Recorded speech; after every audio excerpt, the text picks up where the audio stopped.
In the second chapter of the prologue, after Nietzsche comes out of his cave and talks to the sun and decides that he wanna go ahead and talk to the humans and give them their message, he went down the forest. And in the forest, he meets an old man. Now, this old man is, a holy man is basically, he was a priest back in his place. Right now, he's just an old saint. And they speak together. When Zarathustra went to the mountain, he met him.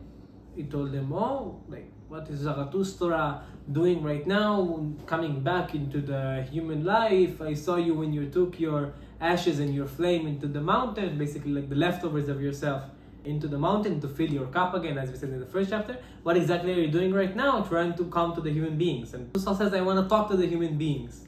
And the old man tells him, fuck the human beings, they're a bunch of idiots, be with God. And then Zarathustra laughs and says God is dead after they departed because he didn't want to hurt the old man's feeling.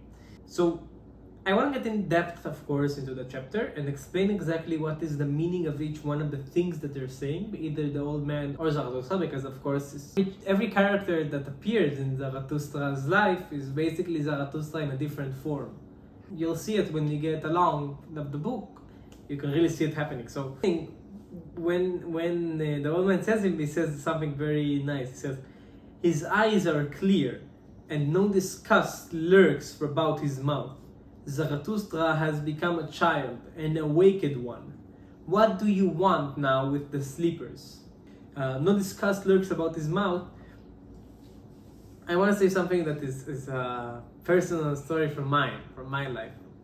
When I was traveling Australia, as I said in the beginning, I was traveling Australia for 1 year. And when I traveled Australia, I remember this part like it was yesterday. I went to a city named Adelaide. It's in the south of Australia. That's after my car got ruined. I needed to pay $2,000 to fix my car. I went to a city named Adelaide after I fixed my car, trying to look for sex, comfort, love, all the reasons possible for why will a man go to a city to find beautiful women. And when I went there, I was in this club, and I saw all these men and women healing with each other, talking to each other, drinking drinks together, spending hundreds of dollars just in a way to look for comfort and love and affection from each other. And I really remember that I really felt, of course, it's funny because on one hand I felt jealousy, right? Jealousy about the idea that those people can hurry with each other and do all of those things and blah blah blah. But deep down, that was a jealousy. Above, like the regular surface, was disgust. I was disgusted with the idea that people spend so much money and time and effort in order to look for the cheaty thing that's called compassion and love. I mean, what are those human beings doing, spending so much time and effort trying to impress the other species? I mean, just be with yourself and go fuck yourself. Looking backwards, of course, it's very funny because I was a 19-year-old disgusted kid, but I think it's the same here. When Zarathustra went to the mountain, he was disgusted of human beings because his cup was already full completely of everything. He couldn't handle it anymore. Basically, full of shit, empty of good. That's why he came back, because now it's full of good and empty of shit. So he wants to come back to the human. My cup was also full of shit, and that's why I felt the need to go and travel and discover all those things that I discovered and become the person that I am today. And of course, there's much more to go, but the disgust came from the idea that I'm already full of the shit of human beings, and I'm full. I really couldn't handle anymore the idea of having human beings around me, and the idea of needing to so to say, entertain other human beings. And I think that this disgust, it's something that a lot of people feel.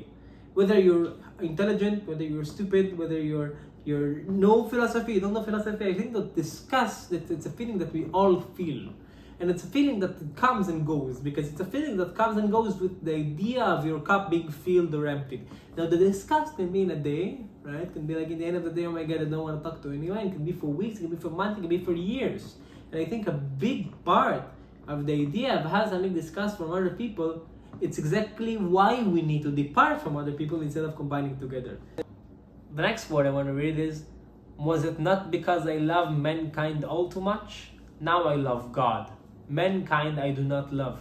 Man is too imperfect of a thing for me. The love of mankind will destroy me. That's the old man saying to Zarathustra. He's basically asking him, like, what's wrong with the people? Why would I not go there? And that's what he tells him. And for me, it's so funny to think, right? Because Was it not because I love mankind all too much, and that's why, because they're not perfect enough for me, like it's too imperfect? I have to admit that I'm struggling myself with the idea, are we perfect enough or not in order to be with us? And I think I want to quote one of my best coaches and my best friend for sure. He said a sentence that I will never forget. He said, "I wish I could be religious."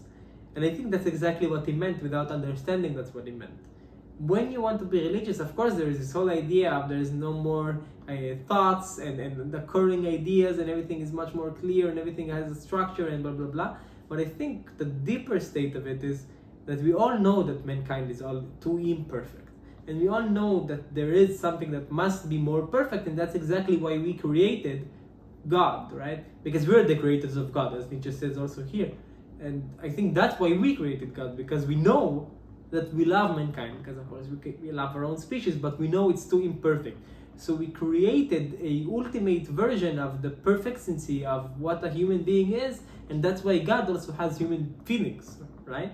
I mean, if God is so perfect, why the fuck will God have human needs as ego and trust? Like, he's God. Why does he need those emotions? And I think that's why we created him the way we created him, to feel like, okay, man is too imperfect, we need to create something above it, so we created God. Now Nietzsche later on says, could it be possible this old saint has not yet heard about in his forest that God is dead? Now, that's exactly the idea. The Ubermensch, the Superman, the taste of the earth, as Nietzsche calls it later, that's God. God is a symbol to the taste of earth. Ubermensch is the taste of earth, right? Because Ubermensch is exactly the same as God. He's basically the perfect example of what a human being is. Still, I don't know if struggling is the right word, but still thinking about very deeply,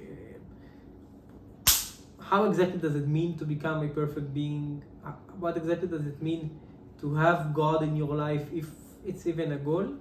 I think that this chapter will make you think of that as well. I at least hope so, because I do know it's something that is very important to think about. I want to finish this chapter with one more quote. I didn't write it, so I'll just put it from my memory. Please forgive me if it's not exactly the same as it should be. He said, I want to bring my lessons to the human beings. And the old man told them, the only thing you can bring to the human beings is charity. And Nietzsche said, and Zarathustra said, I'm not poor enough to give charity. Comes back to what we said about the sun rising for the people and the empty cup. Charity is for poor people. Don't give charity. Help in the sake of getting back, because there's nothing wrong in enjoying yourself. Thank you guys for watching.